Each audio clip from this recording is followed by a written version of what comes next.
Inubos mo rin yung dingdong sa tindahan. Ano ka ba? Alam mo naman, konti lang yung dingdong. Kuya! Ano ka ba?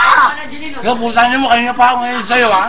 Putang niya, kanina mo pa pinagbibintangan, batang kitang kapatid, puta, dingdong ako pagbibintangan nyo. Teachers nga, hindi ko ginagalawin, putang ng chippy, hindi ako mahilig ng mga chichirya, putang na tol.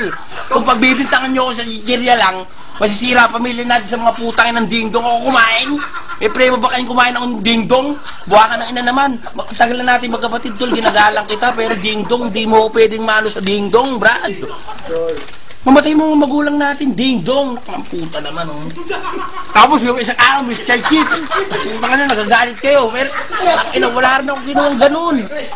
Si mama nagagalit sa akin dahil nakakasumbong mo. Mahilig ako sa chichirya, pinag-uubos yung chichirya. Wala akong preba ron. Tangina, hindi ako kumakain ng chichirya. Tangina, kahit na anong chichirya, hindi ko kinakain dito sa tindahan. Lagi ako nagbabantay dito. Wala akong kinukuha rito. Wala akong ninanakaw ng mga chichirya. Puta, chichirya, hindi ako makain ng chocolate, kinakain ko. Obleron ang gusto ko, pero chichirya, puta kayo na malinis ang bunga ako sa lahat ng chichirya na yan. Shit!